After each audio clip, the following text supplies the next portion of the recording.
நம்ம சேனல்ல பயோகிராஃபிலாம் பாக்குறோம். அந்த வகையில் இன்னைக்கு யாரோட பயோகிராஃபி எல்லாருமே தப்பு வச்சு கெஸ் பண்ணிருப்பீங்க. ஆமாங்க, ஆக்ட்ரஸ் தானியா பத்தி தான் நம்ம எல்லாருமே இந்த வீடியோல பார்க்க போறோம். ஆக்ட்ரஸ் தானியா ஒரு செலிபிரிட்டி கிட் தான். அதுவும் இவங்களுடைய அப்பா இல்லங்க, இவங்களுடைய தாத்தாவே ஒரு சினிமா ஆக்டரா தான் இருந்திருக்காரு. அவர் பாத்தீங்கன்னா கமல் சார், ரஜினி சார், இப்படி பெரிய பெரிய பிரபலங்கள் கூட எல்லாம் நடிச்சிருக்காரு. ஒரு காலத்துல, அதாவது 80s அவர் சூப்பர் ஹீரோவா வளம் வந்திருக்காரு. அவர் வேற யாருமே இல்லங்க, காதலிக்க நேரம் இல்லை இந்த படத்துல ஹீரோவா கலக்குன ஆக்டர் ரவிச்சந்திரன் அவர்கள் தான் இவங்களுடைய தாத்தாவா. தானியா பாத்தீங்கன்னா ஒரு பக்காவான தமிழ் பொண்ணுங்க, தமிழ்ல தான் பேசுவாங்க. இவங்க ஜூன் 20, 1996 சென்னையில தான் பிறந்திருக்காங்க. அப்பா ஸ்ரீராம் ரவிச்சந்திரன், அம்மா லாவண்யா ஸ்ரீராம். இவங்களுக்கு ஒரு சிஸ்டரும் இருக்காங்க. அவங்களோட நேம் ரஞ்சிதா ஸ்ரீராம். சோ தானியாவோட நேம் மட்டும் என்ன டிஃபரெண்டா இருக்கு, யார் வச்சிருப்பாங்க, இவங்களோட வீட்டுல வச்சாங்களா, இது போல கொஸ்டின்ஸ் எல்லாம் வந்திருக்கும். வரலனாலும் அதுதாங்க உண்மை. ஏன்னா இந்த பேர் அவங்களோட வீட்டுல வைக்கல. இவங்க பிறந்தப்போ இவங்களோட வீட்டுல இவங்களுக்கு என்ன பேர் வச்சிருக்காங்கன்னா அபிராமின்னு வச்சிருக்காங்க. இவங்களுக்கு சின்ன வயசுல இருந்து நடிக்கணும்னு ஆசையாங்க. அதுவும் அவங்களுடைய தாத்தாவுடைய நடிப்பை பார்த்துதான் இவங்களுக்கும் நடிக்கணும்னு ஆசை வந்திருக்கு. அதுக்காக அவங்க தாத்தா பேர்லாம் யூஸ் பண்ணிலாம் இவங்க இந்த இண்டஸ்ட்ரிக்குள்ள வரலையா.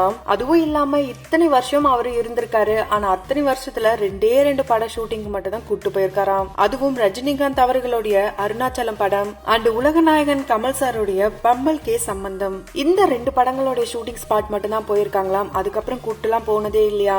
அதே மாதிரி ஷூட்டிங்க பத்தியோ இல்ல மூவிஸ பத்தியோ வீட்ல பேசவே மாட்டாராம். ரொம்ப ஸ்ட்ரிக்டான தாத்தாவாங்க. ஃபர்ஸ்ட் படிப்பு தான் நமக்கு முக்கியம், அடுத்துதான் எக்ஸ்ட்ரா கரிக்குலர் ஆக்டிவிட்டிஸ்ல நீங்க எல்லாருமே நீங்க உங்களோட திறமையை காட்டலாம், இப்படி சொல்லியே ரொம்பவே ஸ்ட்ரிக்டா தான் வளர்த்திருக்காங்க. அதுவும் இல்லாம இவங்க அம்மா ரொம்ப ஸ்ட்ரிக்டாங்க. இவங்க அம்மா பாத்தீங்கன்னா ஒரு பரதநாட்டிய டான்சர் தான். அதனால சின்ன வயசுல இருந்து பரதநாட்டியம் எல்லாம் இவங்களும் கத்துக்கிட்டாங்க. கிட்டத்தட்ட 25 வருஷமா இவங்க ஆடிட்டு இருக்காங்களாம். நிறைய பேர் இவங்க ஒரு நல்ல சிங்கர் அப்படிலாம் சொல்லிருக்காங்க. ஆனா இவங்களுக்கு பாடவே வராதாங்க. சினிமா ஆசை வந்ததுமே இவங்க உடனே வீட்டுல போய் சொல்ல போயிட்டு வாமா அப்படிலாம் எதுவுமே அனுப்பிச்சு வைக்கலையாங்க. தாத்தா சொல்லிருக்காரு, நீங்க ஃபர்ஸ்ட் படிக்கணும், நெக்ஸ்ட் தான் நடிப்பு, அதனால ஒரு டிகிரியாச்சும் வாங்க அப்படின்னு சொல்லி MOP வைஷ்ணவா காலேஜ்ல இவங்க பிகாம் முடிச்சிருக்காங்க.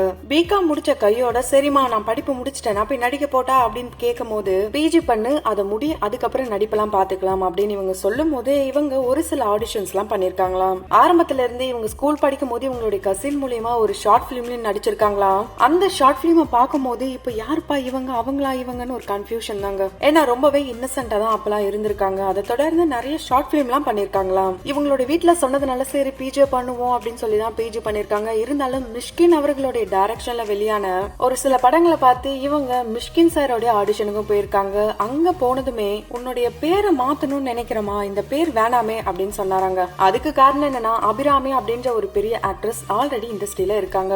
விருமாண்டி படத்துல எல்லாம் பார்த்திருப்போம். அதனால இந்த பேர் வேணாம், உனக்குன்னு ஒரு தனி அடையாளம் வேணும்ட்டு அவங்க அப்பா அம்மா முன்னாடியே சொன்னதுமே ஒரு 4-5 பேர் எல்லாம் எழுதி இவர் கொடுத்திருக்காரு. அதுல இவங்களுக்கு பிடிச்ச பேர் தானியாவாங்க. அப்படி செலக்ட் பண்ணி உடனே பேரை சேஞ்ச் பண்ணிட்டாரு மிஷ்கின் அவர்கள். அபிராமியா இருந்த இவங்க மிஷ்கின் அவர்களால தான் தானியாவா இண்டஸ்ட்ரியில அறிமுகமாயிருக்காங்க.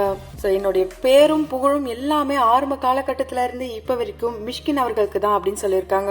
சோ இவங்க PG பண்ணும் போதே பட வாய்ப்பு எல்லாம் வந்ததாம். அதுக்கப்புறம் தான் பிருந்தாவனத்துல இவங்களுக்கு வாய்ப்பு கிடைச்சிருக்கு.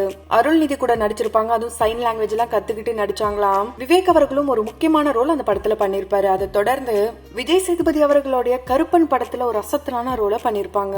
இப்ப வரைக்கும் நிறைய பேர் அதை வாட்ஸ்அப் ஸ்டேட்டஸா கூட போட்டுட்டு இருக்காங்க. சோ ட்ரெடிஷனல் லுக்ல இவங்களை பாக்குற நிறைய பேர் இவங்களை பார்க்க கீர்த்தி சுரேஷ் மாதிரி இருக்கே, ஒருவேளை அவங்களோட சிஸ்டரா இருக்குமோ, இது போல கேள்வி எல்லாம் கேட்டுட்டு வராங்க. ஆனா ஜஸ்ட் ஃப்ரெண்ட்ஸ் தானாம். அதுவும் இண்டஸ்ட்ரி வந்ததுக்கு அப்புறம் தான் 2 பேரும் தெரியுமா. அதுக்கப்புறம் மரியோன் படத்தில் நடிச்சிருக்காங்க. அதை தொடர்ந்து நெஞ்சுக்கு நீதி அப்படின்ட்டு உதயநிதி ஸ்டாலின் அவர்களுடைய அசத்தலான நடிப்புல இப்ப வெளியான படத்துல எவர் கூட பேர் பண்ணிருக்காங்க. அது மூலியமா தான் என்னவோ அவங்களுடைய மனைவி இயக்குன படத்திலையும் கமிட் ஆயிருக்காங்க. ஆமாங்க, ஒரு வெப் சீரிஸ்ல தான் கமிட் ஆகி சூப்பராவே அதை ரிலீஸ் பண்ணிருக்காங்க. கிருத்திகாவுடைய டைரக்ஷன்ல பேப்பர் ராக்கெட் அப்படின்ற ஒரு வெப் சீரிஸ்ல தான் கமிட் ஆகி சூப்பரா நடிச்சிருக்காங்க. இதுல இவங்க கூட பேர் பண்ணிருக்கிறது வேற யாருமே இல்லங்க, ஆக்டர் ஜெயராம் அவர்களுடைய மகனான காளிதாஸ் அவர்கள் தான். அவரை பத்தியும் ஆல்ரெடி நம்ம சேனல்ல அப்டேட் பண்ணிருக்கோம். சோ லாக்டவுன்லாம் இருக்கும் போதுதான் இவங்க ஒரு சில படங்கள்லாம் கமிட் ஆனாங்களாம். லாக்டவுன் வந்ததுனால அதை அப்படியே ஸ்டாப் பண்ணி ஆன்லைன் கிளாஸ்லயே இவங்க PG முடிச்சிருக்காங்க.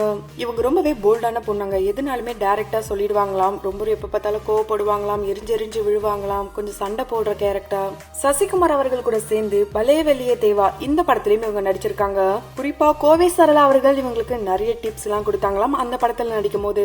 கருப்பன் படம் நடிக்கும் போதெல்லாம் இவங்க சோசியல் மீடியால இல்லவே இல்லையாங்க. கிட்டத்தட்ட 4 வருஷத்துக்கு முன்னாடி தானியா எங்கன்னா தேட வேண்டியதா இருந்ததாம். இவங்களுடைய ரசிகர்களுக்கு இவங்க பதில் சொல்லணும்ன்ற ஒரே ஒரு காரணத்துக்காக மட்டும்தான் இவங்க சோசியல் மீடியா பக்கமே வந்திருக்காங்க. சொல்லியிருக்காங்களாம். இவங்க ஒரு பெட் லவர் டாக்லாம் வளர்த்திருக்காங்க. இவங்க தமிழ் இண்டஸ்ட்ரியில அறிமுகமாகறதுக்கு முன்னாடியே தெலுங்கு மலையாளம் இந்த 2 இண்டஸ்ட்ரியில இருந்தும் இவங்களுக்கு வாய்ப்புகள் வந்துதாம். ஆனா நோ சொல்லிட்டாங்களாம். அதுக்கு காரணம் என்னன்னு இவங்க என்ன சொல்லிருக்காங்கன்னா, என்னுடைய தாத்தா ரவிச்சந்திரன் அவர்கள் இந்த இண்டஸ்ட்ரி மூலமா தான் பிரபலமானாரு, ஆடியன்ஸ் மனசுல இடம் பிடிச்சாரு. அவருடைய பேரை நான் காப்பாத்தணும் அப்படின்னா இந்த இண்டஸ்ட்ரியில தான் அறிமுகமாகணும். கண்டிப்பா எனக்குன்னு ஒரு தனி அடையாளத்தையும் உருவாக்குவேன், அவருடைய அடையாளத்தையும் நான் கெட்ட பேர் உருவாக்காம இருப்பேன் அப்படின்னு சொல்லியிருக்காங்க. இப்ப நிறைய ஸ்டார் கிட்ஸ் வராங்க, இருந்தாலும் அவங்களுக்கு நல்ல வாய்ப்புகள் கிடைக்கல, ஆடியன்ஸ் மத்தியில நல்ல வரவேற்பு கிடைக்கலன்றது மிகப்பெரிய உண்மை. அந்த வகையில இவங்களை எந்த அளவுக்கு ஆடியன்ஸ் ஏத்துக்கிறாங்க அண்ட் இவங்க எந்த அளவுக்கு அவங்களுடைய தாத்தா பேரை காப்பாத்த போறாங்கன்றத வெயிட் பண்ணிதாங்க பார்க்கணும். அதுக்கு முன்னாடி இவங்க பார்க்க கீர்த்தி சுரேஷ் மாதிரி இருக்காங்களா அண்ட் இவங்களுடைய ஆக்டிங் எப்படி இருக்குன்றத கமெண்ட் பாக்ஸ்ல கமெண்ட் பண்ணலாம். அடுத்த ஒரு வீடியோல வந்து பாக்குறதுக்கு முன்னாடி தொடர்ந்து பயோகிராஃபி எல்லாம் பார்த்து என்ஜாய் பண்ணணும்னு நினைச்சீங்கன்னா உடனே நம்ம சினி சமூகம் சேனலை சப்ஸ்கிரைப் பண்ணிட்டு பக்கத்துல இருக்க பெல் ஐக்கானையும் மறக்காம பிரஸ் பண்ணிடுங்க.